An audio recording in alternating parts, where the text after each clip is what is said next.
Hi everyone, this is just a quick update on some of the issues with the R. Kelly situation that's going on now that we all know about mainly through social media. So we have to be careful with the information that we are given. However, these are allegations as said by R. Kelly's lawyers, but I do believe that these allegations are true.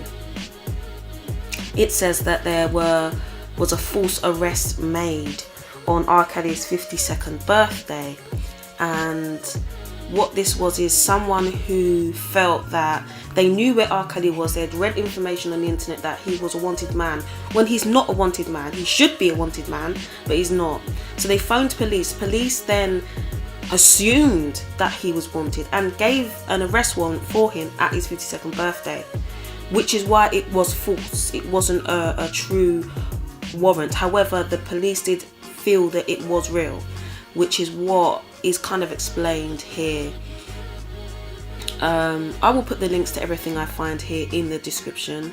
It says, it turns out someone in the club alerted the cops of his whereabouts, promoting the dispatch to call all units into action. When the cops arrived, R. Kelly bickered with them long enough for them to realise they were on the wrong scented trail.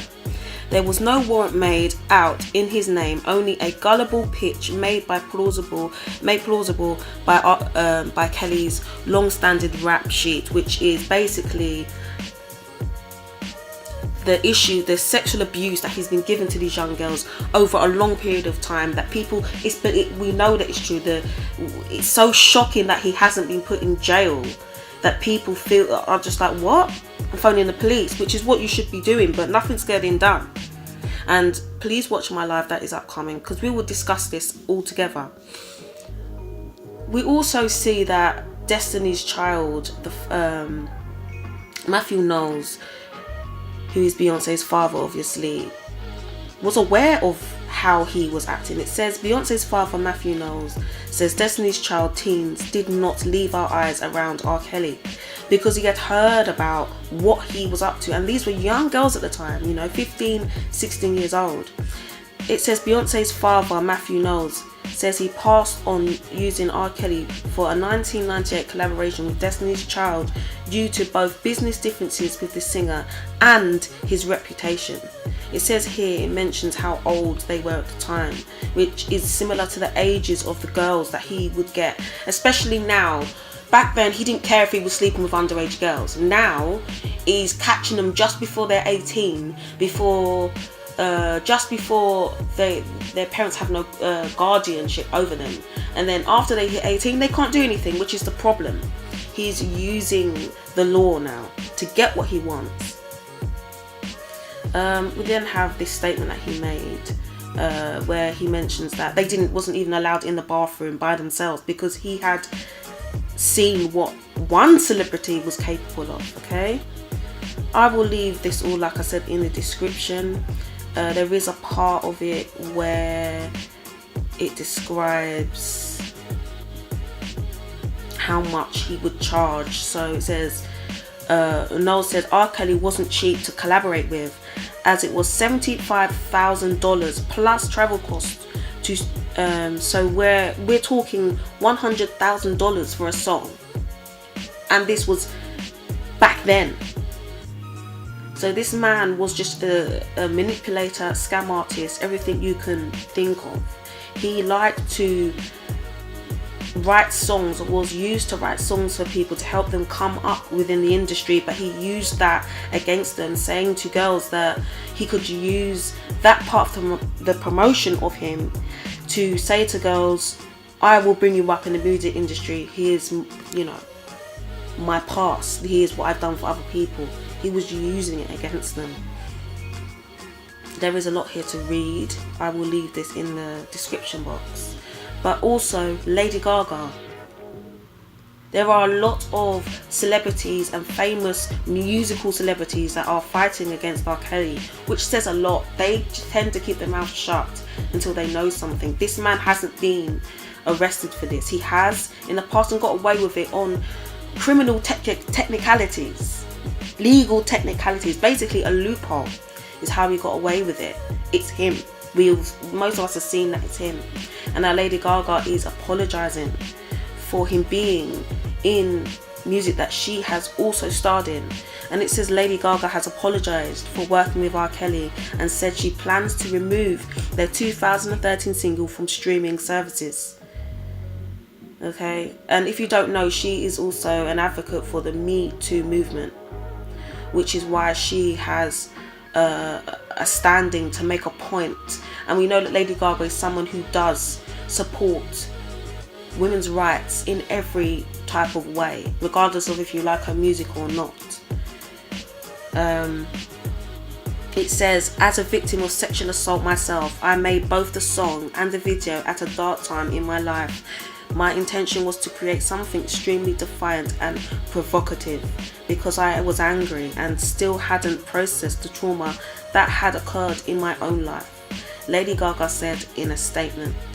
And this was to do with a song she wrote, and it expresses her, she's trying to express herself with why she feels that what R. Kelly is doing is wrong and why she believes them. She's been there, so when she listens to these young ladies speak, she feels what they're saying, she feels empathy. Okay, so she is putting her part of it straight, and I think it's a good thing what she's doing. There are other people like The Game, okay, and he says that The Game pens open letter to black women amid surviving R. Kelly. Okay, this is also another of his celebrity, and this is a male, which is very important.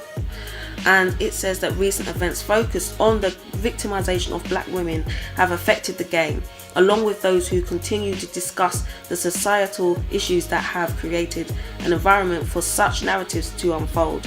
The rapper has expressed empathy for these victims in a short statement he published on social media. He begins by citing the predicaments of the women who gave their testimonies in the documentary series, as well as the legal injustice imposed by Cyntoia Brown and the murder of Jasmine Barnes. Cyntoia Brown was defending herself against a sexual predator. That's what he was. He knew her age. So The Game, I do give him props for speaking up as a man to protect women. Okay. It says, I pray for your strength and the strength of those who are weakened by mass manipulators in this world. People who you believe and trust just because they're celebrities, because we are made to believe that because they are powerful in the celebrity world to get things across, they're just powerful in every way and they can do anything we want them to do. They are not gods. R. Kelly has a god complex, and he has two personalities, which I will talk about in my live. He has R. Kelly and he has Robert.